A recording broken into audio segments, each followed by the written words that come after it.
మీకు శుభోదయం. దివ్యమైన, భవ్యమైన, నిత్య నూతనమైన, అత్యంత పవిత్రమైన మన లోపల ఉన్నటువంటి ఈ దేవాలయానికి అందరికీ స్వాగతం. మా గురుగారు పప్పా స్వామి రామదాస్, అలాగే మా అమ్మ నాన్న అందరికీ నా ప్రణామాలు. అందరికీ శోభకృత్ నామ సంవత్సర శుభాకాంక్షలు. ఈ కొత్త సంవత్సరం మనం ఎలా ఉండాలి? మనం ఎప్పుడు అంటాం కదా, కొత్త సంవత్సరం మనకు ఎప్పుడు సంతోషం రావాలి అని ఉంటుంది. మనం ఇస్తే కదా ఆ సంవత్సరానికి మనము సంతోషం ఇస్తే మనకు కూడా అది సంతోషమే ఇస్తుంది. Give respect, take respect. Give love, take love. First మనం ఇవ్వాలి, ఆ తర్వాతనే మనకు తీసుకునే అర్హత ఉంటుంది. అందుకే అందరు కూడా మన ఈ సాధనలో ముందుకు వెళ్ళాలి. ఎలా వెళ్ళాలి కొంచెం మనకు తెలుసు, ఇంకా కొంచెం ఇప్పుడు తెలుసుకుంటాం. ఈ భక్తి యోగంలో చాలా ఉన్నాయి, అది నేర్చుకుందాం. కానీ ఈ అధ్యాత్మ పథంలో తప్పకుండా 100% మన ప్రయత్నాలు చేసి, సాధన చేసి అందరూ ముందుకు వెళ్దాము. ఇలాగే ప్రార్థన చేద్దాం. ఇది చేయడానికి మనకు చాలా శక్తి కావాలి. ఒక 2 రోజులు చేసి ఆ తర్వాత ఇది నా వల్ల కాదు అని వదలకూడదు. కష్టంగా ఉంది, కానీ చిన్నప్పుడు చదివినప్పుడు కూడా ఎంత కష్టంగా ఉండింది పరీక్ష అంటే. అబ్బా, రాత్రి కూర్చొని చదివి ఏదో కొన్ని మార్క్స్ కోసం అంత కష్టం పడ్డాం. ఇప్పుడు ఇంత పెద్ద ఒక గిఫ్ట్ దొరుకుతుంది మనకు, దానికి ప్రయత్నం చేయలేమా? అయితే అందరు కూడా మన ప్రయత్నం ఎంత చేయగలుగుతామో అంత తప్పకుండా చెయ్యాలి. నన్ను చేయించు అని ఆ భగవంతుడికి మనము ప్రార్థన చేద్దాం. ఇప్పుడు ఇవాళ నుండి మనము భగవద్గీత 12వ అధ్యాయం భక్తి యోగ, దీన్ని చూద్దాం. చిన్న అధ్యాయం, 20 శ్లోకాలే ఉన్నాయి, కానీ చాలా చాలా మంచి అధ్యాయం ఇది. ఎందుకంటే 4 వేదాలు ఏం చెప్పిందో అవి అన్ని వేదాల సార ఈ ఒక్క అధ్యాయంలో ఉంది. చిన్నదైతే కూడా చాలా చాలా విలువ ఉన్నటువంటి ఒక అధ్యాయం ఇది. ఎవరైనా కొత్తగా భగవద్గీత నేర్చుకుంటాము, కంఠపాఠం చేస్తారు, బైహార్ట్ చేయాలి అంటే ఫస్ట్ ఎవరు చెప్తారు? అందరు కూడా ఏం చెప్తారు? 12వ అధ్యాయం చదవండి. అది నేర్చుకోవడానికి కూడా ఈజీగా ఉంటుంది. మనకు ఒక చిన్న అధ్యాయం మనకు బైహార్ట్ వస్తే చెప్పొచ్చు కదా, నాకు ఒక్క చాప్టర్ వస్తుంది, నేను చెప్పగలుగుతాను అని. అలాగే మనకు ఉత్సాహం వస్తుంది. లేదా ఫస్ట్ మనం ఒక 72 ఉన్నటువంటి శ్లోక భగవద్గీత చాప్టర్ తీసుకుంటే, అధ్యాయం తీసుకుంటే, అమ్మో ఎన్ని రోజులైతే కూడా రావట్లేదు, బైహార్ట్ రావట్లేదని వదిలేస్తాం. అందుకే 12వ అధ్యాయం అందరూ ఫస్ట్ బైహార్ట్ చేయడానికి ఇదే ప్రయత్నం చేస్తారు. ఈ అధ్యాయం చిన్నది అని. ఇంకొకటి భక్తి గురించి చెప్తుంది. మనం ఇక్కడ భక్తి అంటే ఏంటో అని ఒక్కసారి చూద్దాం. భక్తి యోగ, భక్తి అంటే ప్రేమ, ఒక డివోషన్, అది తెలుసు మనకు. ఇందులో భక్తి యోగం అంటే ఏంటి? వేదాల్లో, ఉపనిషత్తులో భక్తి యోగ అంటే 3 యోగాలు ఉన్నాయి. అందులో కర్మయోగ, ఉపాసనా యోగ, జ్ఞాన యోగ. మనం ఇంతవరకు భక్తి యోగాన్ని దేన్ని చెప్పామో ఇప్పుడు దానికి ఒక కొత్త పేరు ఇస్తున్నాము, ఉపాసనా యోగాన్ని. కర్మయోగ, అలాగే ఉపాసనా యోగ, జ్ఞాన యోగ. ఈ 3 యోగాలు కలిపి ఒక్క యోగం, దానికి పేరు భక్తి యోగ. భక్తి యోగా అంటే ఏదో ఒక్క సాధన చేసి నేను రోజు 2 గంటలు పూజ చేస్తాను, మంచిదే అది కూడా, కానీ అది భక్తి యోగం కాదు. అది ఉపాసనా యోగ కింద వస్తుంది. భక్తి యోగ కింద కూడా వస్తుంది, కానీ భక్తి యోగాలో 3 విభాగాలు ఉన్నాయి. మనము ఒక మెట్లు ఎక్కాలంటే చాలా ఎత్తుగా ఉంది అనుకోండి. ఇప్పుడు మనము పాత గుడికి వెళ్తే అక్కడ మెట్లు ఉంటాయి. ఎలా ఉంటాయి? పెద్ద పెద్దవి ఉంటాయి. ఎక్కడం చాలా కష్టం అయిపోతుంది. అందరికీ మోకాళ్ళు నొప్పి వేరేటు, ఎక్కలేడు. అలా ఉంటే ఏం చేస్తారు? దాంట్లో సైడ్ లో ఒక రాయి, పెద్ద రాయి పెడతారు. ఇంకొక స్టెప్ అలాగే, దాన్ని స్టెప్ చేసి అది ఒక మెట్లు అలాగే మనం యూజ్ చేసుకొని మళ్ళీ ఎక్కొచ్చు. ఎవరికి ఇలాగే ఎక్కడం కష్టమో వాళ్ళు అలాంటి స్టెప్స్ యూజ్ చేసి పైకి ఎక్కుతారు. అలాగే ఈ భక్తి యోగంలో వేరే వేరే లెవెల్స్ ఉన్నాయి. మళ్ళీ భక్తి యోగా అంటే 3 యోగాలు కలిపి భక్తి యోగా అనడం. ఇక్కడ ఇందులో కూడా లెవెల్స్ పెట్టారు. కర్మయోగ, ఉపాసనా యోగ, జ్ఞాన యోగ అని 3 మెట్లు ఉన్నాయి. కానీ అలాగే ఎక్కడం చాలా కష్టం. మళ్ళీ దాన్ని వేరే వేరే మెట్లుగా చేశారు. కర్మయోగాన్ని మళ్ళీ 2 లెవెల్ గా చేశారు. Karma yoga level 1, karma yoga level 2. అలాగే అది భక్తి యోగ లెవెల్ 1, భక్తి యోగ లెవెల్ 2 అయిపోతుంది. నెక్స్ట్ ఉపాసనా యోగ. దీన్ని కూడా 2 విభాగం చేశారు. ఉపాసనా యోగ లెవెల్ 1, ఉపాసనా యోగ లెవెల్ 2, భక్తి యోగ లెవెల్ 3, భక్తి యోగ లెవెల్ 4 అయింది. జ్ఞాన యోగానికి వేరే విభాగం లేదు, ఒకే ఒకటి జ్ఞాన యోగం మాత్రమే. ఈ 5 level, karma yoga level 1, karma yoga level 2, అలాగే ఉపాసనా యోగ లెవెల్ 1, ఉపాసనా యోగ లెవెల్ 2, జ్ఞాన యోగ. దీంట్లో విభాగం లేదు, ఒక్కటే ఉంది. ఇవి 5 లెవెల్ ని కలిపి మనము భక్తి యోగా, దీనికి పేరు భక్తి యోగా. ఈ భక్తి యోగ ఏంటో అని చెప్పడానికి ఈ అధ్యాయం ఉంది. ఫస్ట్ శ్లోకం నుండి 12th శ్లోక వరకు, 12వ శ్లోక వరకు ఈ 5 లెవెల్ అంటే ఏంటి అని భగవంతుడు మనకు వివరణ ఇస్తాడు. ఆ తర్వాత లాస్ట్ 8 శ్లోకాలు, 13వ శ్లోకం నుండి 20 శ్లోక వరకు గుణాల గురించి చెప్తున్నాడు. ఒక భక్తుడికి ఎలాంటి గుణాలు ఉండాలి. మనకు కృష్ణుడు, అకృష్ణుడు అంటే ఇష్టం, రాముడు అంటే ఇష్టం, ఆ దేవుడు ఇష్టం, ఈ దేవుడు ఇష్టం మనం చెప్పుకుంటాం కదా. మనకిష్టం కరెక్టే, కానీ దేవుడికి మనం అంటే ఇష్టమా? అది కావాలి కదా. అది 1 వే ట్రాఫిక్ అయితే ఏం లాభం లేదు.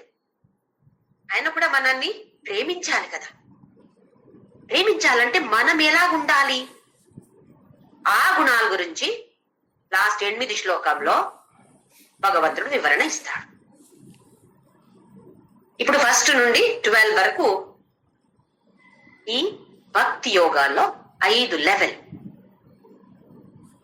అది ఏంటి, ఇంకా భక్తి యోగ చేస్తే ఫలం ఏంటి అని భగవంతుడు చెప్తాడు. లాస్ట్ లెవెల్ ఏంటి? జ్ఞానయోగ. First level Karmayoga. ప్రతి ఒక్కరికి కూడా అన్ని లెవెల్స్ కావాలి, అన్ని లెవెల్స్ సాధన చేయాలి. ఎలా ఒక చిన్న చిన్న పిల్లలకి ఇప్పుడు ఎల్కేజీకి పంపిస్తాము, యూకేజీ తర్వాత ఫస్ట్, సెకండ్ అవగానే పిహెచ్డికి వెళ్తారా? పంపుతామా మనము? లేదు. ఎందుకు? ఆ అర్హత లేదు. పిహెచ్డి చేయాలంటే ఏదో కొన్ని అర్హతలు కావాలి. ఆ అర్హతలు ఉంటేనే పిహెచ్డికి మనకు సీటు దొరుకుతుంది.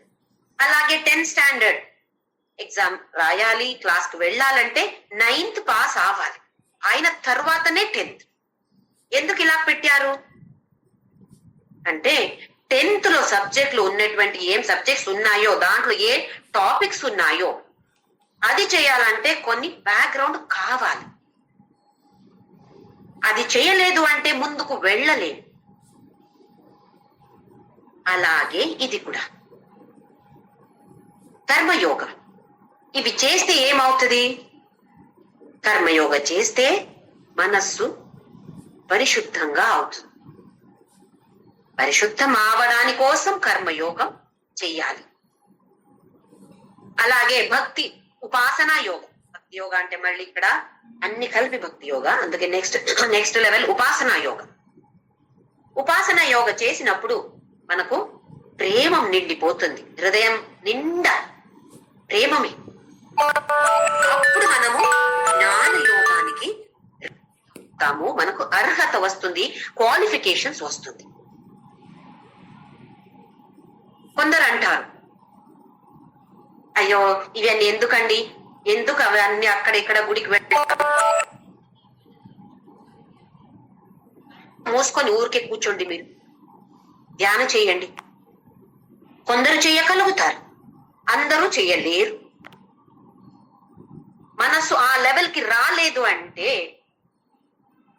ధ్యానం చేయడానికి కూర్చోవచ్చు, కళ్ళు మూసుకొని కూర్చోవచ్చు. కానీ మనస్సు ఎలా ఒక రోడ్ లో కుక్క తిరుగుతుంది కదా, ఏం కనిపిస్తే అక్కడ వెళ్తుంది. అలా మన మనసు తిరుగుతూ ఉంటుంది, అటు ఇటు తిరుగుతూ ఉంటుంది. ఒక్క దృష్టి పెట్టలేము, ఒక్క ఫోటో మీద, విగ్రహం మీద, దేని మీద పెట్టలేము. అయితే ధ్యానం అనేది అక్కడ తుస్ అయిపోతుంది. అరగంట కూర్చున్నాను కానీ మనసు అక్కడ లేదు, మనసు అటు ఇటు తిరిగింది అంటే మరి లాభం లేదు. మనం ఎందుకు అట్లా అవుతుంది? ఆ అర్హత మనకు రాలేదు. ఎప్పుడు ఆ అర్హత వస్తుందో అప్పుడు ధ్యానం చేయగలుగుతాం. ఎక్కడ ఉపనిషత్తులో కానీ వేదంలో కానీ ఎప్పుడు గమ్య మోక్షమే అని చెప్పలేదు. అందరికీ గమ్య మోక్షమే అని చెప్పలేదు. మనకిప్పుడు ప్రపంచంలో ఎన్నో వ్యవహారాలు ఉన్నాయి, అందులో ముంగిపోయాము మనం. ఎన్నో లౌకిక కోరికలు ఉన్నాయి, అలా కావాలి, ఇలా కావాలి, పిల్లలు పుట్టాలి, పిల్లలకి పెళ్లి కావాలి, జాబ్ దొరకాలి, ఎన్నో ఆశలు, లౌకిక ఆశలు. ఇది ఉండినప్పుడు మోక్షం గురించి ఆలోచిస్తామా? ఫస్ట్ ఇది కాని తరువాత కదా మోక్షం. నాకు ఒక ఇల్లు కట్టాలి, ఇప్పుడు మొదలు పెట్టాము కానీ ఎన్నో విఘ్నాలు వస్తున్నాయి, ఈ ఇల్లు అయిన తర్వాత చూద్దాం అని అనిపిస్తుంది కదా మనకు. మోక్షమా ఏమో, ఫస్ట్ ఇల్లు కావాలి ఇప్పుడు. ఇలాంటి లౌకిక కోరికలు ఉండినప్పుడు మోక్షం గురించి ఎవరు కూడా ఆలోచించలేరు. టైము ఉండదు, మనస్సు ఉండదు. మోక్షం అవసరం లేదు నాకు, పర్వాలేదు. వేద కాని ఉపనిషత్తు కాని ఏమి చెప్పట్లేదు, అయ్యో నువ్వు తప్పు చేస్తున్నావు. ఆహా, తప్పు కాదు. చెయ్యి, కర్మయోగం చెయ్యి. ఫస్ట్ నువ్వు LKG, UKG, first standard, second standard ఇవన్నీ కంప్లీట్ చేసి ఒకేసారి జ్ఞానం అంటే జ్ఞాన మార్గం వెళ్ళాలంటే అవ్వదు. కానీ జ్ఞాన యోగ లేదు అంటే మోక్షం కూడా లేదంటుంది భగవద్గీత, మన ఉపనిషత్తు. కర్మయోగ, ఉపాసనా యోగ అన్ని చేసి జ్ఞాన యోగం అక్కడ వెళ్ళాల్సిందే. అక్కడ వెళ్తేనే, ఆ జ్ఞానం వస్తేనే మోక్షం. మోక్షం లేదు. ఆ 5వ లెవెల్ మనం వెళ్ళాలి, ఎక్కాలి. ఇప్పుడు ఎక్కడ ఉన్నాము మనమే తెలుసుకోవాలి. ఎక్కడ ఉన్నాము అని అంటే ఆ లెవెల్ చెప్తాను నేను, అప్పుడు మనము ఆలోచించవచ్చు. నేను ఏ లెవెల్లో ఉన్నాను, ఎక్కడ ఏ స్టెప్ లో ఉన్నాను ఇప్పుడు అని మనమే ఆలోచించాలి. వేరెవరు చెప్పలేరు. చెప్తే కూడా మనకు అనవసరం అది.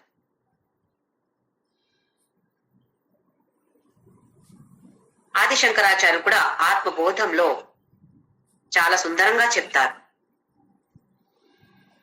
జ్ఞాన యోగ, జ్ఞానముంటేనే మోక్ష, లేదంటే మోక్షం లేదు. అయితే మన గమ్యం అంటే ఇక్కడ ఇది ఇప్పుడు అదే గోల్ పెట్టుకోవాలి. ఇప్పుడు లైఫ్ లో ఒక గోల్ లేదంటే ఒక మార్గమే దొరకదు. మనకు ఫస్ట్ ఒక గోల్ పెట్టుకోవాలి కదా, గమ్యం ఏంటి అని తెలుసుకోవాలి కదా. అది తెలిస్తేనే కదా ఏ వెళ్ళాలి అని మనం ఆలోచించేది. ఈ 5 లెవెల్ గురించి మనం చూద్దాం. ఇప్పుడు 5 లెవెల్ చెప్పి భగవంతుడు 5వ లెవెల్ నుండి స్టార్ట్ చేస్తాడు. 5వ లెవెల్ అంటే ఇలా ఇలా ఉండాలి. అమ్మో ఇలాగుండాలా, చేయలేనే అంటే చేయలేవా, సరే పర్లేదు కింద దిగు, 4వ 5 చూడు ఇక్కడ ఉన్నావా, అమ్మో ఇక్కడ కూడా లేను, పర్లేదులే 3వ స్టెప్ ఉంది అక్కడ చూడు, ఇలాగే 2 1 స్టెప్ కి వచ్చి ఇక్కడ కూడా లేవా, better luck next time, next జన్మ. లేదా ఈసారి అయినా నేను ఇంతవరకు నాకు తెలీదు, ఇలా ఉండాలని తెలీదు, కానీ ఇప్పుడు ఈ క్షణం నుండి నేను ఇలా ఉంటాను అని అనుకొని ముందుకు వెళ్తే అధ్యాత్మ పథంలో ఒక స్టెప్ వేసినట్టే మనం. ఇప్పుడు ఈ లెవెల్ గురించి చూద్దాం.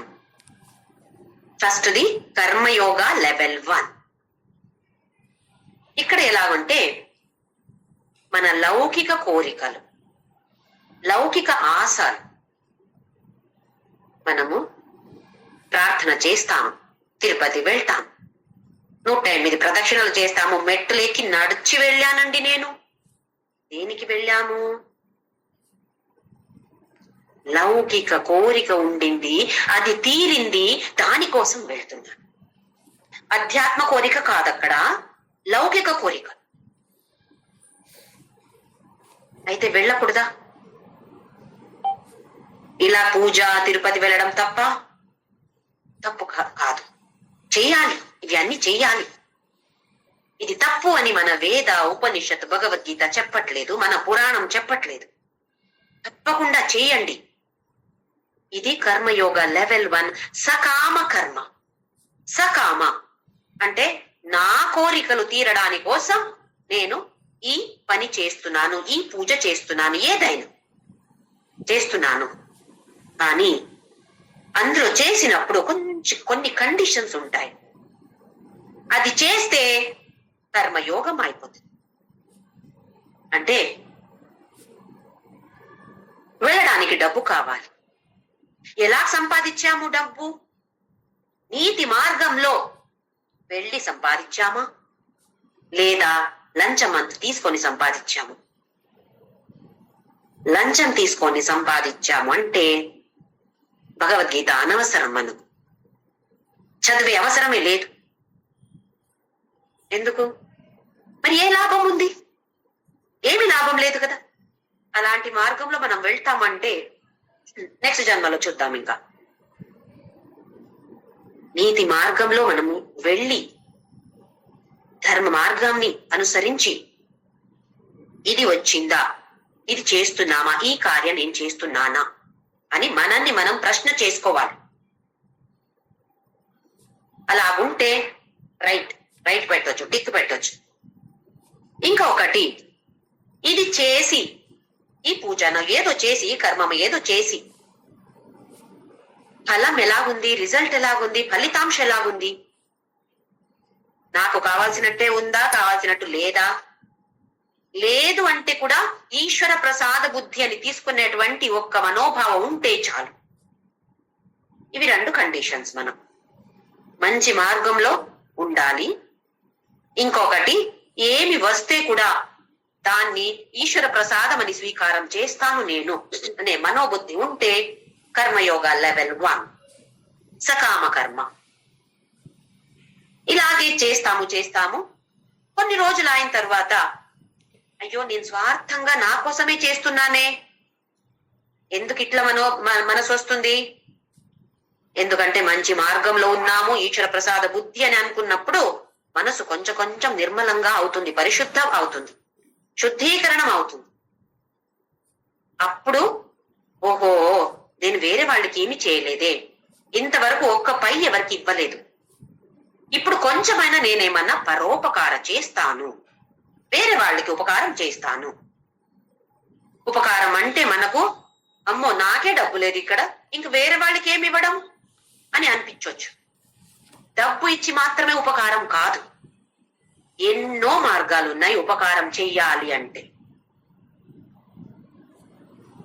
ఎవరికో ఏదో కష్టం ఉంది, వాళ్ళకి పరిహారం తెలియట్లేదు, మనకు తెలిస్తే అది చెప్పొచ్చు, ఇలా చేస్తే మంచిగా ఉండొచ్చు, అలా చేస్తే సరి అనిపిస్తుంది అని మన అభిప్రాయం మనం ఇవ్వచ్చు. అది చేసి వాళ్ళకి మంచిగా అవుతాయి, వాళ్ళు కూడా ఆనందంగా ఉండాలని కదా కోరుకోవాలి మనం. లేదా ఏదో కష్టంలో దుఃఖంలో ఉన్నారు, చెప్పుకోవడానికి ఎవరో కావాలి, ఎవరు వినట్లేదు వాళ్ళు చెప్పేది, అయితే మనం విందాం, మనసు ఎంతో హాయిగా అనిపించవచ్చు. మీతో చెప్తే నాకు మనసు చాలా హ్యాపీగా ఉంటుందంటే వినండి, ఇది ఒక ఉపకారమే కదా. మంచి మాటలు, కొందరు చూడండి ఎలా ఉంటారు, ఎప్పుడు చూస్తే కోపంగా ఉంటారు, ఎప్పుడు చూస్తే దుఃఖమే, ఎప్పుడు చూస్తే కష్టమే. అలా మనసు ఉంటే ఇంకా ఎక్కువ కష్టాలు ఎక్కువ దుఃఖాలే వస్తాయి. దాన్ని మనం మార్చుకోవాలి, పాజిటివ్ గా మార్చుకోవాలి దాన్ని. అలాంటి దుఃఖ కష్ట వచ్చినప్పుడు మనసుకి వచ్చినప్పుడు మళ్ళీ శ్రీరామ్ జయరామ ఓం నమ శివాయ లేదా ఏ మంచి భజన కొన్ని భజనలు మనకు ఉంటాయి కదా, పాడితే ఎంతో ఆనందంగా ఉంటుంది, అది పాడి మనము చేంజ్ చేసుకోవాలి. మన దగ్గర హ్యాపీనెస్ ఉంటే సంతోషం ఉంటే వేరే వాళ్ళు కూడా పంచొచ్చు. మనం వేరే వాళ్ళకి పంచినప్పుడు మన హ్యాపీనెస్ పెంచుతుంది కదా, ఇది కూడా మంచి ఉపకారమే కదా. ఇలాంటి ఉపకారం మనము చేయొచ్చు వేరే వేరే విధంగా, ఇలాగే అలాగే అని ఏమీ లేదు, ఎలా మనం చెయ్యాలి అనిపిస్తుందో అలా చేయొచ్చు. ఇప్పుడు మనము నిస్వార్థ కర్మ ఉంటుంది, కానీ నిస్వార్థ లేదా నిష్కామ కర్మ అని పేరు దీనికి. ఫస్ట్ది సకామ కర్మ, ఇప్పుడు రెండో లెవెల్, కర్మయోగంలో రెండో లెవెల్ ఎక్కాము. ఇది నిష్కామ కర్మ. నా కోరికలు కూడా ఉన్నాయి, కానీ ఎక్కువ ప్రాముఖ్యత దేనికి ఇస్తున్నాను, వేరే వాళ్ళ సంతోషానికి నేను ఎక్కువ ప్రాముఖ్యత ఇస్తాను. నా సంతోషం వస్తే రాని, లేకపోతే కూడా పర్లేదు, ఎందుకంటే వాళ్ళు సంతోషంగా ఉన్నారు కదా, ఇది చాలు నా. ఇలాంటి మనస్సు మనకు వస్తుంది. ఫస్ట్ సకామ కర్మ చేశాము, కానీ ఆ కండిషన్ చూశాము, ఆహా ఇలా ఉండాలి కదా, అవును చేశాను అంటే మనస్సు మనకు మారిపోతుంది. ఇప్పుడు రెండవ లెవెల్ ఎక్కాము, నిష్కామ కర్మ.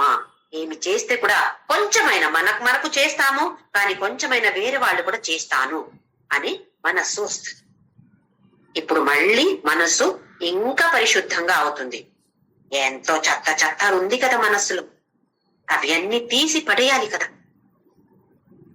అవి తీయలేదు అంటే ఆ భగవంతుడు ఎక్కడ కూర్చుంటాడు? చాలా అసహ్యంగా ఉన్న ప్లేస్ లో మనం కూర్చోపెడతాం ఆ భగవంతుడిని. అలాగే కదా మన హృదయం కూడా ఎంతో అసహ్యంగా ఉంది. రా రా అంటే భగవంతుడిని పిలిస్తే వస్తాను, కానీ ఎక్కడ కూర్చుంటాను, ప్లేసే లేదే అంటారంట. అయితే మంచిగా క్లీన్ చేసుకోవాలి. మనం ఎవరో గెస్ట్ వస్తే తెలిసి ఉంటే రేపు వస్తారు అంటే అబ్బా ఇవాళ అంతా దులిపి మంచి కొత్త బెడ్షీట్ అంతా వేసి ఎంత క్లీన్ గా చేసి పెడతాం మనం కదా, ఎంత ప్రేమంతో చేస్తాం. అయితే దేవుడు వస్తే ఎంత ప్రేమంగా చేయాలి మనము. ఎక్కడ ఇల్లు క్లీనా, ఎక్కడ క్లీన్ చేస్తాం? అన్ని చోట. స్పెషల్ గా మన హృదయం ఇది క్లీన్ గా పెట్టుకోవాలి. కొంచెం క్లీన్ అవుతున్నాం ఇప్పుడు. అయితే 2 స్టెప్స్ ఎక్కాము. ఇంకా నెక్స్ట్ స్టెప్ ఉపాసనా యోగ ఫస్ట్ స్టెప్, లేదా భక్తి యోగంలో 3వ స్టెప్. ఇదంటే సగుణ రూప ఉపాసన, సగుణోపాసన అంటాము. సగుణ అంటే నామ రూప ఉన్నటువంటి భగవంతుడు రాముడు కృష్ణుడు అవతారం ఎత్తి వచ్చారు. ఉన్నారా ఇప్పుడు ఇక్కడ? కనిపిస్తున్నాడా? దేహంగా లేరు. ఎందుకు? జన్మముంటే మరణం గ్యారెంటీ, ఇది తెలుసు మనకు.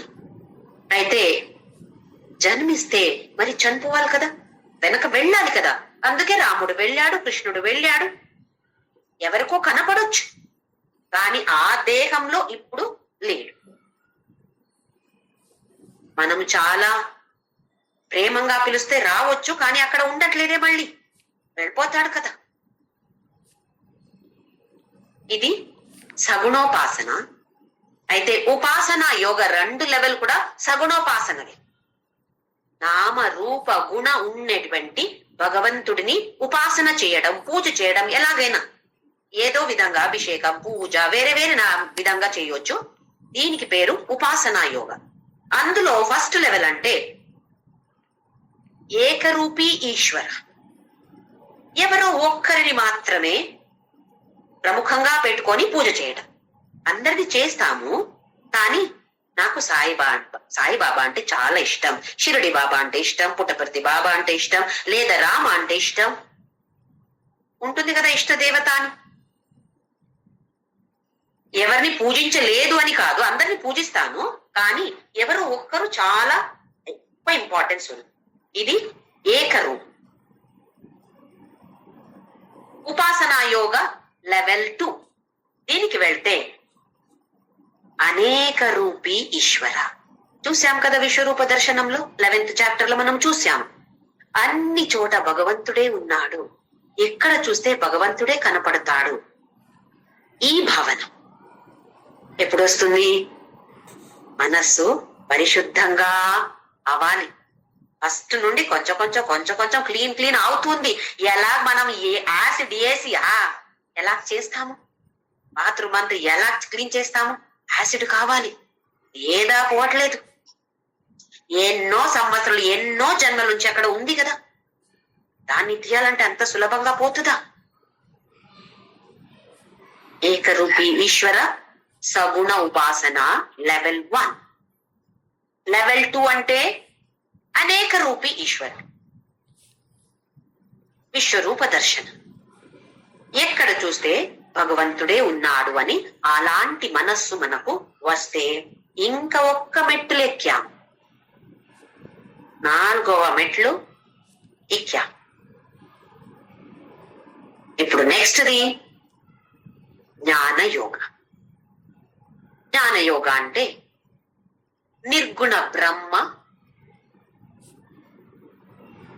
పరబ్రహ్మ అంటే నామ లేదు, రూప లేదు, గుణ లేదు. ఇలాంటి వాడు అని కూడా చెప్పలేను. ఎందుకంటే పుల్లింగ కాదు, స్త్రీలింగ కాదు, నపుంసక లింగ కాదు, లింగమే లేదు అని మాట్లాడినప్పుడు రాముడు, కృష్ణుడు, దేవి ఏదో పేరు చెప్తాం కదా, అందుకే ఊరికే వాడు అని అంటాం, కానీ లింగమే లేదు. ఈ నిర్గుణ బ్రహ్మాన్ని ఎలా వెళ్ళాలి మనము ఈ గమ్యానికి? ఒక్క మెట్లు ఎక్కి తరువాత అబ్బా ఇక్కడ వచ్చేసాం. జ్ఞాన యోగం అంటే శ్రవణ మనన నిధిధ్యాసన. వినడం. శ్రవణ అంటే నిజంగా చూస్తే వినడం అని అర్థం. వినడం అంటే ఊరికే మనం చెవిలో వినడం అని కాదు, చదవడం అది కూడా ఉండొచ్చు. ఏదైనా మన జ్ఞానేంద్రియాలు ఏది గ్రహిస్తామో అది శ్రవణాన్ని పేరు. చదవాలి, వినాలి, అన్ని నాకు తెలుసు అలాగెవరైనా ఉన్నారా? అన్ని తెలిసిన వాళ్ళు ఎవరైనా ఉన్నారా? ఎక్కడో ఒక్క సత్సంగానికి వెళ్తే 1 గంట మాట్లాడారు, ఏదో ఒక్క పాయింట్ అన్న దొరకలేదా మనకు? అందులో నా ఆచరణలో దాన్ని తీసుకురావచ్చా నేను అని మళ్ళీ దాన్ని మననం చేయడం, మళ్ళీ ఒక్క పాయింట్ దాంట్లో శ్రవణం అంటే వినడము లేదా గ్రహించడం. మనన అంటే దాని గురించి మళ్ళీ మళ్ళీ మనము ఆలోచించడం. నేనెలా దీన్ని ఉపయోగించవచ్చు. ఆ తరువాత నిధిధ్యాసనం. నా జీవితంలో దాన్ని ఆచరించి అది నాకు ఆటోమేటిక్ గా ఇప్పుడు రావాలి. అలా చేయాలి, అలా ప్రాక్టీస్ చేయాలి దాన్ని. అది చేస్తే ఇది నిధిధ్యాసనం అయిపోతుంది. అప్పుడు మోక్షానికి రెడీ అవుతాము లేదా జ్ఞాని అంటాం. ఆ లెవెల్, ఈ అన్ని లెవెల్ గురించి భగవంతుడు చెప్తాడు. ఫస్ట్ స్టార్ట్ చేసినప్పుడు 5వ లెవెల్ లో స్టార్ట్ చేస్తాడు. ఇది ఉందా లేదా కొంచెం కింద కింద కింద వచ్చి లాస్ట్ వరకు చూస్తాడు. ఆ తర్వాత ఇవి అన్ని గుణాలు నీ దగ్గర ఉన్నాయా? ఉంటే నువ్వు అంటే ఇష్టం నాకు. అందరు భక్తులు ఇష్టమే, కానీ కొందరు శ్రేష్ఠ భక్తులు అంది. వాళ్ళెవరు? అది లాస్ట్ కొన్ని శ్లోకంలో భగవంతుడు మనకు వివరణ ఇస్తాడు. అయితే ఇవి అన్ని కూడా ఒక స్టెప్ గా మనము వెళ్ళాలి. ఎలా మనము ప్రైమరీ స్కూల్ నుండి డైరెక్ట్ పిహెచ్డికి వెళ్ళలేమో అలాగే ఒక్కొక్క స్టెప్ వదిలి వెళ్ళగలుగుతామా? లేదు.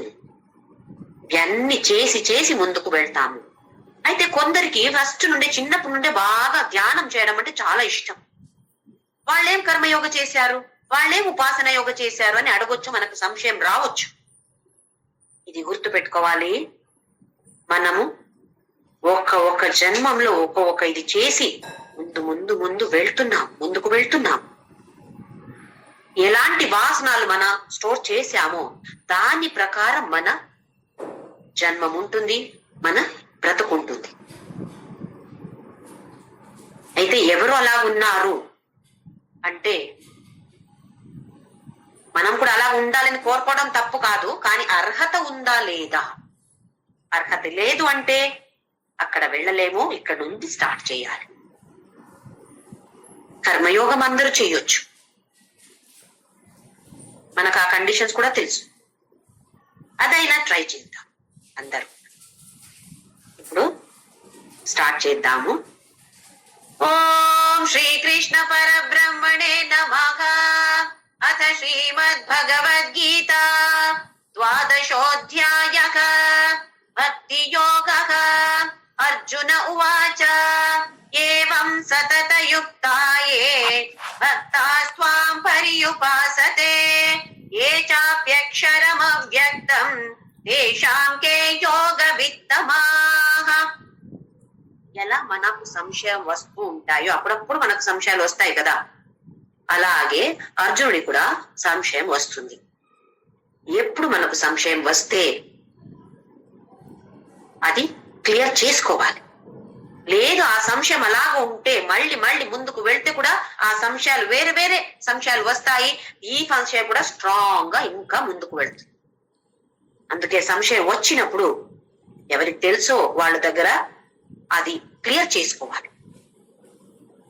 అర్జునుడి కూడా ఇప్పుడు సంశయం వస్తుంది. ఏం సంశయం వస్తుంది అంటే ఏవం సతతయుక్తాయే భక్తాస్త్వాం పర్యుపాసతే ఏ చాప్యక్షరం అవ్యక్తం తేషాంకే యోగ విత్తమా. ఇప్పుడు యోగ విత్తమ అంటే శ్రేష్ఠ యోగి ఎవరు? సగుణోపాసన చేసేవాళ్ళ లేదా నిర్గుణ బ్రహ్మాన్ని ఉపాసన చేసేవాళ్ళ? సగుణ ధ్యాన చేసేవాళ్ళ, నిర్గుణ ధ్యాన చేసేవాళ్ళ? ఎవరు కృష్ణ శ్రేష్ఠ యోగి అని ఎవరిది ఇందులో? ఏవం సతతయుక్తాయే ఎప్పుడు కూడా భక్తాస్త్వాం పర్యుపాసతే నిన్ను ఉపాసన చేస్తారు. ఎలా ఉపాసన చేస్తారు? సగుణ రూపీ ఉపాసన. కృష్ణ, రామ లేదా ఏదో ఒక భగవంతుడి రూపంలో నువ్వు వచ్చిన ఆ రూపాన్ని ఉపాసతే వాళ్ళు ఉపాసన చేస్తారు, పూజ చేస్తారు. వాళ్ళు మంచిదా? వాళ్ళు శ్రేష్ఠ భక్తుల లేదా ఏచా అపి అక్షరం అవ్యక్తం. క్షర అంటే నాశమయ్యేది, అక్షర అంటే నాశం లేనటువంటిది, అది పరబ్రహ్మ. ఇప్పుడు రామ దేహంగా వచ్చాడు, మళ్ళీ ఆ దేహం లేదే, నాశమైపోయాడే. కృష్ణుడు దేహంతో లేడు అంటే నాశం అయిపోయాడు. పరబ్రహ్మ తత్వం చూస్తే నాశం కాలేదు, కానీ ఆ భగవంతుడు ఆ దేహంలో వచ్చినప్పుడు ఇప్పుడు లేడు అంటే నాశం అయిపోయాడు. అలాగే అవ్యక్తం. వ్యక్త అంటే మనకు కనిపించేది, అవ్యక్త అంటే కనపడటం లేదు. ఎలా వెన్న ఉంటుంది పాలల్లో, మనకు కనిపిస్తుందా? పాలు చూస్తే వెన్న ఎక్కడ కనిపిస్తుంది మనకు? దానికి తోడు పెట్టి పెరుగు చేసిన తర్వాత ఇలా మనం చేస్తే, గ్రైండ్ చేస్తే మనకు వెన్న వస్తుంది. అది అవ్యక్త రూపంలో వెన్న పాల్లో ఉంది, కనపడట్లేదు. అలాగే పరబ్రహ్ముడు అలాగే ఉన్నాడు, అవ్యక్తంగా ఉన్నాడు, అక్షరంగా ఉన్నాడు. కొందరు ఈ నిర్గుణ తత్వాన్ని పూజిస్తారు, ఉపాసన చేస్తారు, లేదా ధ్యానం చేస్తారు. ఇందులో ఎవరు మంచివాళ్ళు? మనప్పుడు ఇలా సంశయం వస్తుంది కదా, ఇలా పూజ చేసినప్పుడు ఇలా చేయాలా, ధ్యానం చేయాలా, ధ్యానం చేస్తే అది రావట్లేదు, ఇలా చేయాలా, అలా చేయాలా? నాకైతే చాలా సార్లు ఇలా వస్తాయి సంశయాలు. ఏది చేస్తే మంచిది? ఇక్కడ వెళ్తే అటు, అటు వెళ్తే ఇటు, అలా కదా మనకు ఎప్పుడు అటు సైడ్ బాగా కనిపిస్తుంది.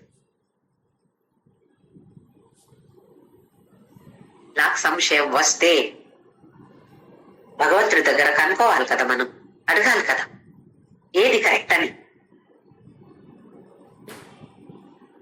అడిగాడు. భగవంతుడు ఎలాంటి వాడు?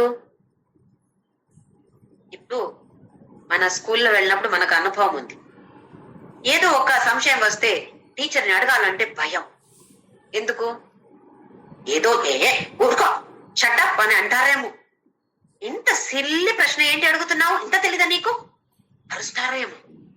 లేదా నా ఫ్రెండ్స్ ఏమనుకోవచ్చు, ఇంతియా నాలెడ్జ్, ఓ ఇది కూడా అర్థం కాలేదా అని చెప్పొచ్చు.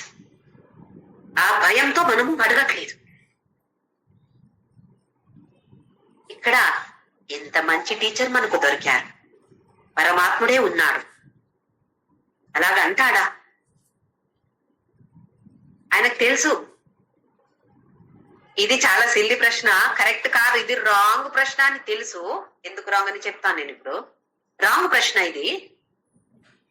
కానీ అర్జున నువ్వేం అడిగాడో అది తప్పు అర్జున అంటే ఎంత ఇన్సల్ట్ అర్జునుడికి. ఛే, ఇలా అవమానం చేయొచ్చా అని అనిపించవచ్చు కదా. అందుకే భగవంతుడు అలాగే ఆన్సర్ ఇవ్వడు, మంచిగా ఒంటిగా ఆన్సర్ ఇస్తాడంట, మిస్చివస్ ఆన్సర్. ఎందుకు ఇది రాంగ్ క్వశ్చన్ అంటే ఒక ఉదాహరణ చెప్తాను. మా ఇంటికి మీరు వచ్చారు అనుకోండి, అప్పుడు నేను మిమ్మల్ని అడుగుతాను, మీరు కాఫీ తాగుతారా? మీకు కాఫీ ఇవ్వనా లేదా కప్ ఇవ్వనా? మళ్ళీ చెప్తాను, కాఫీ ఇవ్వనా కప్ ఇవ్వనా? ఏమనుకుంటారు మీరు? జ్యోతికి ఏదో పిచ్చెక్కింది, ఏమేమో మాట్లాడతారు. కాఫీయా కప్పా? ఇది ఒక ప్రశ్ననా? కాఫీయా టీయా మజ్జిగనా జ్యూసా అని అడిగితే దానికి ఒక అర్థం ఉంది. కాఫీయా కప్పా అంటే అర్థం ఉందా? అంటే ఇవి రెండు కూడా కంపేర్ చేసే అటువంటి వస్తువులు కాదు. కాఫీ టీ ఇవ్వాలంటే కప్పు కావాలి, రెండు అవసరమే అక్కడ. అలాగే ఇంకొకటి, మీరు చీర కట్టుకుంటారా లేదా బ్లౌజ్ వేసుకుంటారా? ఎంత తమాషంగా ఉంటుంది కదా ఇది. అదేంటి, చీర మాత్రం వేసుకుంటే చాలా లేదా బ్లౌజ్ మాత్రం వేసుకుంటే చాలా? ప్రశ్న రాంగ్ కదా, తప్పు ప్రశ్న కదా. అక్కడ మీరు చీర వేసుకుంటారా లేదా చురిదార్ వేసుకుంటారా లేదా ప్యాంట్ షర్ట్ వేసుకుంటారా అని అడిగితే దానికి ఒక అర్థం ఉంది. చీర వేసుకుంటారా బ్లౌజ్ వేసుకుంటారా అని అడిగితే ప్రశ్న తప్పు. అలాగే సగుణోపాసన శ్రేష్టమా నిర్గుణోపాసన శ్రేష్టమా అని అర్జునుడు అడిగితే ఇది ప్రశ్న రాంగ్. ఎలా మనము టీ ఇవ్వాలంటే కప్పు అవసరం. ఒట్టి కప్పు ఇస్తే అందులో టీ లేదు అంటే, లేదా ఏదో ఒక డ్రింక్ లేదు అంటే ఇచ్చి ఏం లాభం? ఊరికే నేను కప్పు ఇస్తే కంప్లీట్ అవుతుందా? లేదు. అలాగే చీర కట్టుకుంటే బ్లౌజ్ అవసరమే. ఇవి రెండు కావాలి కదా. అలాగే సగుణోపాసన నిర్గుణోపాసన రెండు కావాలి. ఏదో ఒకటి అంటే అది కంప్లీట్ కాదు. సగుణోపాసన లేదు అంటే నిర్గుణోపాసన అక్కడ వెళ్ళలేము. అందుకే సగుణోపాసన చేసేవాళ్ళు చాలా మందిని కొందరు ఎక్కిరిస్తారు. ఇదేంటి ఇలాంటి కొందరు నా ఫ్రెండ్స్ ఉన్నారు, నా క్లోజ్ ఫ్రెండ్స్ ఉన్నారు. కృష్ణుడు విగ్రహానికి వేరే వేరే విధంగా డ్రెస్ చేసి రోజు ఒక్కొక్క రోజు ఏమో కాదు, ఎప్పుడు వారానికి నెలానికి ఒక్క రోజు కాదు చేసేది, రోజు వేరే వేరే డ్రెస్ వేసి ఒక రాధ ఒక డాల్ ని రాధంగా తయారు చేసి రాధకి కూడా వేరే వేరే చీర వేరే వేరే గాగ్రా జిగ్ జిగ్ జిగ్ జిగ్ గాగ్రా చూశాను నేను. ఇంకా మాలలు వాళ్ళే చేస్తాను. చేసి అది ఒక ఆనందం, ఒక తృప్తిగా పూజ. ఇది ఒక పూజ ఏదో విధంగా చేయొచ్చు, కానీ చేసేది ఎక్కడ? సగుణోపాసన. తప్ప ఇది? తప్పు అదే కాదు. అప్పుడు ఏమవుతుంది? హృదయం నిండా ప్రేమ కదా. మనకు తెలుస్తుంది, కొన్ని భజన పాడినప్పుడు కళ్ళల్లో నీళ్లు వస్తుంది. ఎందుకు? దుఃఖమా? అది ఒక ఆనందంతో, మనకు పరమానందంతో, ఆ ఆనంద బాష్ప అంటాము అది. అప్పుడు మనకు తెలుస్తుంది ప్రేమ ఉంది ఇక్కడ. కానీ అది ఇంకా ఎక్కువ అవ్వాలంటే ఈ సగుణోపాసన కావాలి. మనము ఆహారం ఫుడ్ తీసుకుంటాం. కొందరికి ఆహారం ఎలా ఉండాలి? మంచిగా ఉప్పు ఎక్కువ కావాలి, పులుపు ఎక్కువ కావాలి, కారం ఎక్కువ కావాలి, గరం మసాలా కావాలి అని ఉంటుంది. అలాంటి వాళ్ళకి చప్పగా ఉప్పు లేదు, కారం లేదు, పులుపు లేదు ఇవ్వండి, అబ్బే ఇదేంటి అని అంటారు కదా, తినలేరు. అలాగే నిర్గుణోపాసన ఒక దాంట్లో డ్రైగా అవుతుంది. సగుణోపాసన కృష్ణుడిని ఆరాధించే వాళ్ళకి ధ్యానం చేసినప్పుడు ఫ్లూట్ ధ్వని వినిపిస్తుందంట. వాళ్ళు మనం మానస పూజ చేస్తాం కదా, నీకు అది వేస్తాను ఇది వేస్తాను అని మనస్సులో అది వస్తూ ఉంటుంది. అలాగే తులసి వేసినప్పుడు మనస్సులో, నిజంగా కాదు, మనస్సులో తులసి వేసినప్పుడు కొందరికి తులసి పరిమళం కూడా వస్తుందంట. అంటే ఎంత ఇన్వాల్వ్ అయి ఉంటారు చూడండి. తులసి వేసినట్టే మనము తులసి దళ తీసుకొని వేస్తే, అర్చన చేస్తే ఎలా ఒక మంచి వాసన ఉంటుందో తులసి వాసన అందరికీ తెలుసు. అలాగే మానస పూజ చేసినప్పుడు కూడా తులసి వేస్తే అందులో కూడా వాళ్ళకి తులసి పరిమళం వస్తుందంట. అదే నిర్గుణోపాసన, అక్కడ తులసి లేదు, ఫ్లూట్ లేదు, ఏమి లేదు.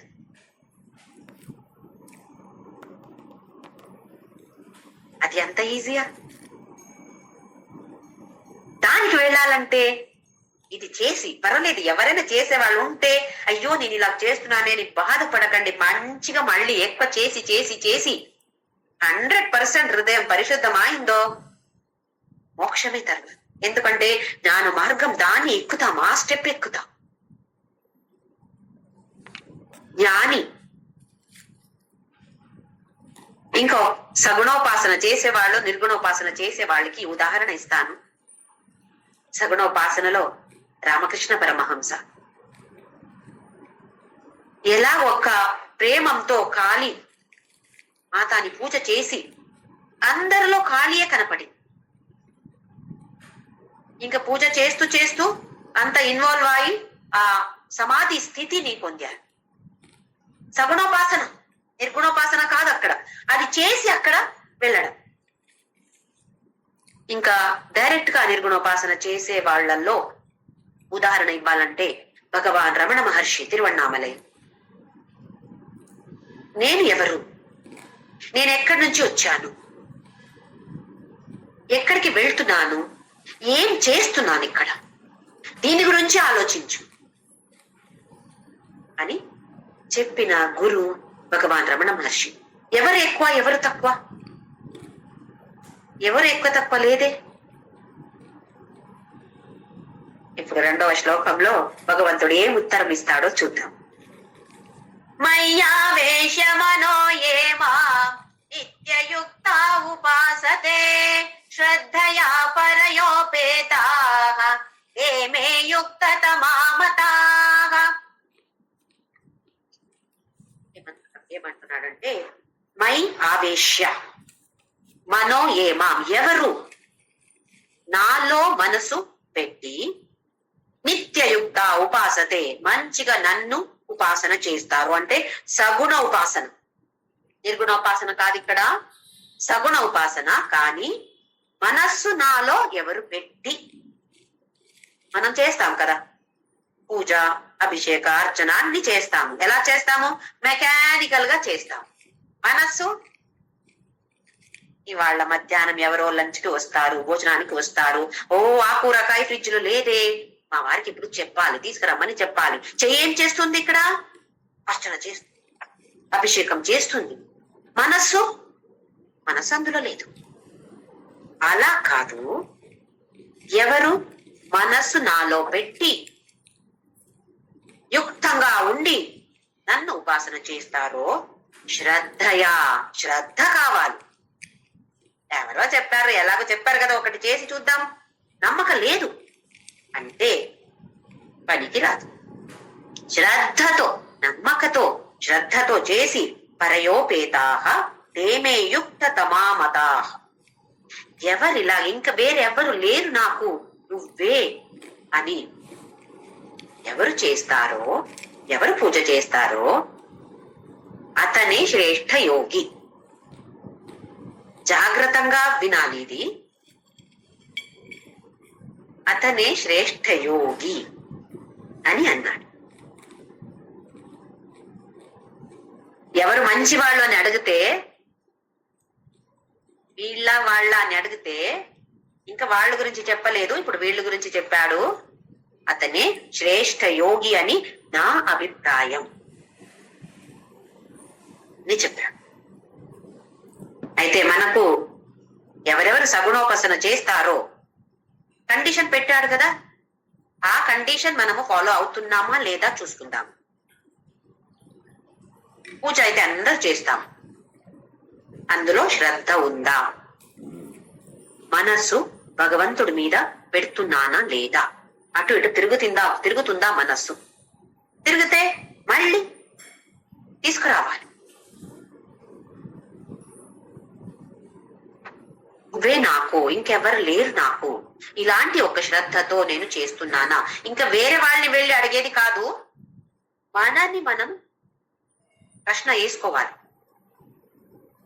ఇలా చేస్తున్నావా నువ్వు అని మన మనస్సుని మనం ప్రశ్న చేసుకోవాలి. అలాగైతే శ్రేష్ఠ యోగి అంట మనం అందరూ కూడా. అయితే అలా కేటగిరీలు రావాలి కదా మనం.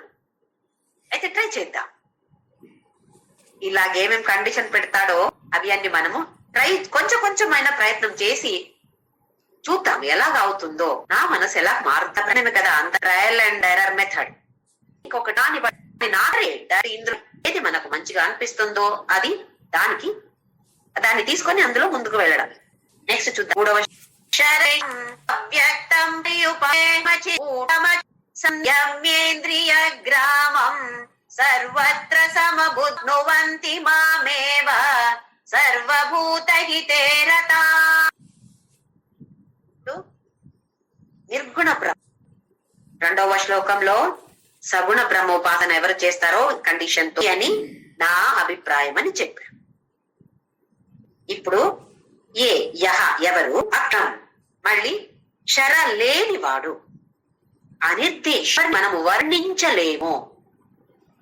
అలాంటి వాడికి పేరు అనిర్దేశం, అప్రమేయ. దేనితో మనం కంపేర్ చేసి భగవంతుడు అంటే ఇలా ఉంటాడు అని చెప్పాలి. ఇలాగుంటేనే కృష్ణుడు చెప్పొచ్చు, ఇలాగుడు అని చెప్పొచ్చు. ఎందుకు? అది ఒక అవతారం, పరబ్రహ్ముడే కాని ఒక అవతారంతో వచ్చినప్పుడు ఆయనకి ఒక ఫైనైట్ అంటాం కదా, అది అంటే ఆయనకి జన్మం ఉంది, మరణం ఉంది, ఒక ఆకారం ఉంది, ఒక పేరు ఉంది. ఇప్పుడు నిర్గుణ బ్రహ్మ అంటే లేదు కదా. అందుకే ఇలాగే అలాగే అని చెప్పలేము. ఆయన గుణం ఇలాగంటి చెప్పొచ్చా? ఆయనకి గుణమే లేదు, ఆయన లేదు కదా. ఉంటే కదా చెప్పేది ఇలాగ ఆకారం, ఇలాగ రూపం ఉంది, ఇలా పేరు ఉంది, ఇలా గుణాలు ఉన్నాయని. అందుకే నిర్గుణ బ్రహ్మ అని అంటాం. నిరాకార అంటాం, ఎందుకు? ఆకారం లేదు. అయితే అనిర్దేశం, అవ్యక్తం. అవ్యక్తం ఇప్పుడే ఒకసారి చూసాం మనము. అవ్యక్తం పర్యుపాసతే, ఎవరు ఇలా నన్ను అనుకొని ఉపాసన చేస్తారో. అలాగే సర్వత్రగం. సర్వత్రగం అంటే అన్ని చోట. విశ్వరూప దర్శన చూశాం కదా, ఎక్కడ చూస్తే భగవంతుడే కనబడుతున్నాడు. అచింత్యం, మన ఊహించలేం అలాంటిది. అలాంటి వాడు, మళ్ళీ వాడు అంటే అది పుల్లింగాన్ని తీసుకోకూడదు, ఏదో ఒకటి చెప్పాలని వాడు అని చెప్పడం అంతే. అచింత్యం, ఒక ఇమాజిన్ చేయలేం మనం. ఇమాజిన్ చేస్తే మళ్ళీ ఫైనైట్ అయిపోతుంది, దానికి ఒక మితి ఉంటుంది. ఇది ఆ మితి అనేది ఏమి లేదు కదా. అందుకే అచింత్యం. కూటస్థం. కూటస్థం అంటే ఒక రెండు అర్థాలు ఉన్నాయి దానికి. ఒకటి బేస్ గా ఉంటుంది, అంటే మనము సినిమానికి వెళ్తాము, సినిమా థియేటర్కి వెళ్తాము, అక్కడ ఒక వైట్ గోడ ఉంటుంది, స్క్రీన్, దాన్ని స్క్రీన్ అంటాం కదా. దాని మీద ఈ రీల్, దీన్ని ఆ పిక్చర్స్ ని వేస్తారు, అది మూవ్ అవుతూ ఉంటుంది. వెనక ఉన్నటువంటి ఆ గోడ మూవ్ అవుతూ ఉంటుందా? స్క్రీన్ మూవ్ అవుతుందా? దానికి చలనం లేదు, అది అలాగే ఉంటుంది. కాబట్టి మనం ఇక్కడ నుంచి ఏమన్నా వేస్తే ఇది మనకు క్లియర్ గా అర్థమవుతుంది.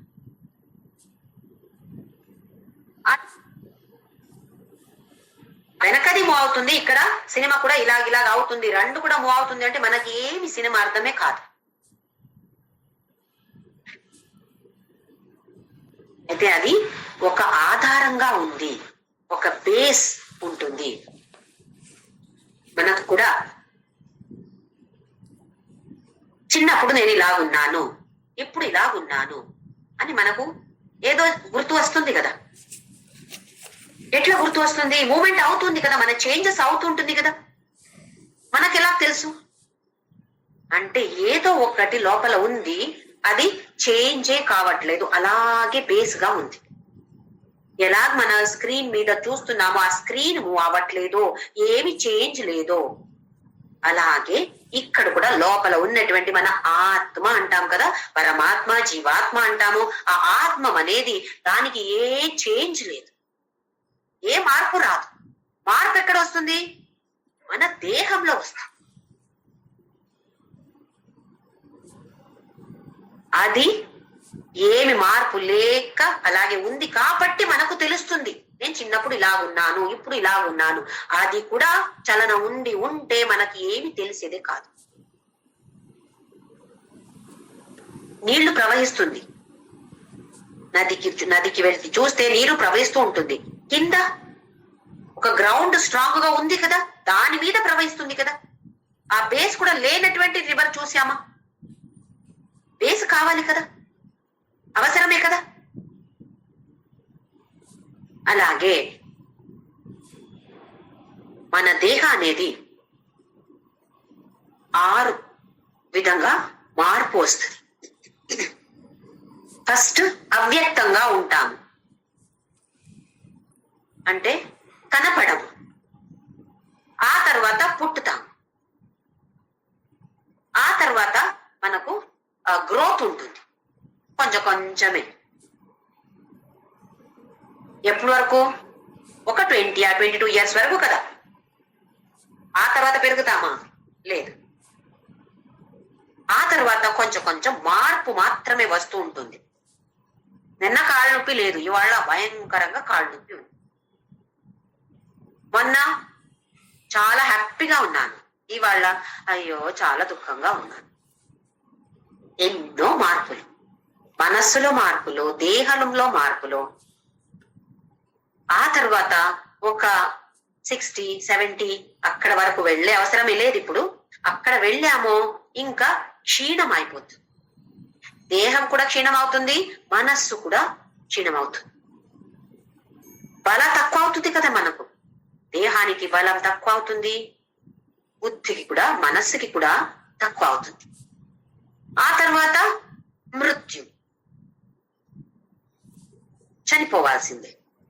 ఇవి 6 విధాల వేరే వేరేగా మనము చేంజ్ అవుతూ ఉంటాం. ఈ మార్పు ఎవరికి లేదో అది పరబ్రహ్మ, అది కూటస్థ. ఏమి చేంజ్ లేదు, ఎలాగలాగే ఉంది. దీన్ని పరబ్రహ్మ అంటాం. అలాగే ఇంకా ఒకటి అంటే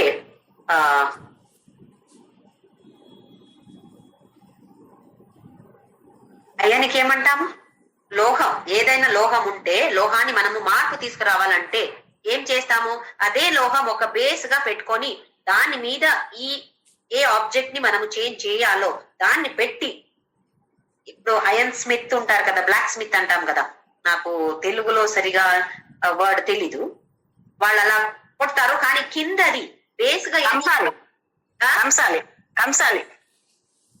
కంసాలియా బంగారు చేసేది కంసాలతను, అది బంగారుది. ఇంకా అయన్ చేసేవాడు అది ఏమో తెలియదు.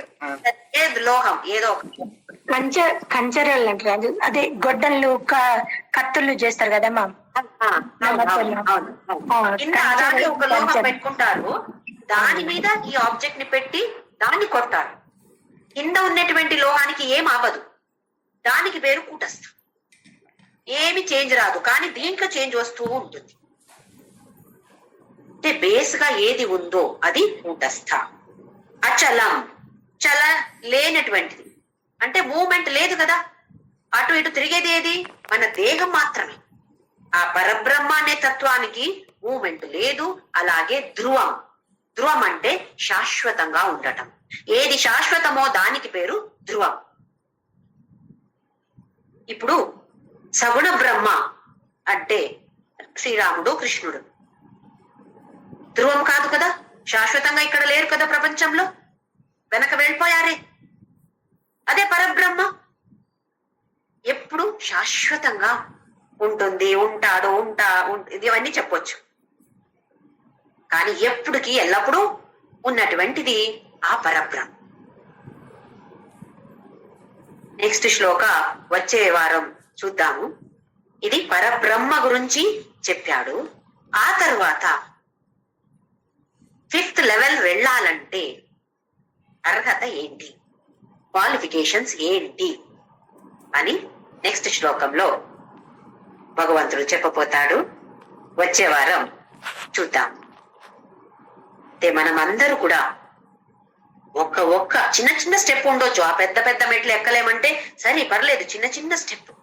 మనం ఒక్క స్టెప్ వేస్తే, అడుగు వేస్తే ఆయన 100 అడుగు వేసి మన దగ్గర వస్తాడండి. ఇవి అన్ని దీని మీద అన్ని మనం శ్రద్ధ పెట్టి నమ్మకంతో చేద్దాం. ఊరికే ఎవరో చెప్పారని కాదు, భగవంతుడు ఇలా చెప్తారంటే నిజంగా ఉండాలి కదా. చూద్దాం, ట్రై చేద్దాం. ఎన్నో మంది చెప్పేది మనం ఎన్నో నమ్ముతాం. అక్కడ అది దొరుకుతుందండి. 1 మైలు తర్వాత వెళ్తే మీకు అది దొరుకుతుంది అంటే 1 మైలు వెళ్తాం. అక్కడ దొరకవచ్చు, దొరకకపోవచ్చు. కానీ ఆ మనిషి ఏం చెప్పాడో దాని మీద నమ్మకంతో మనం వెళ్తున్నాం కదా. ఒక్క ఒక్క వ్యక్తి మీద మనం ఇంత నమ్మకం పెడతాము అంటే ఆ భగవంతుడి మీద పెట్టలేమా? ఆ శ్రద్ధతో సగుణోపాసన కానీ నిర్గుణ ఎవరైనా చేయగలుగుతారంటే చాలా మంచిది. లేదంటే సగుణోపాసన చేసి చేసి చేసి ఆ తర్వాత అక్కడ మన గమ్యం మనము తప్పకుండా అందుతాం.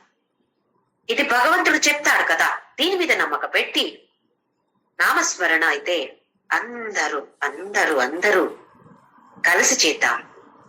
ఓం శ్రీరామ్ జయ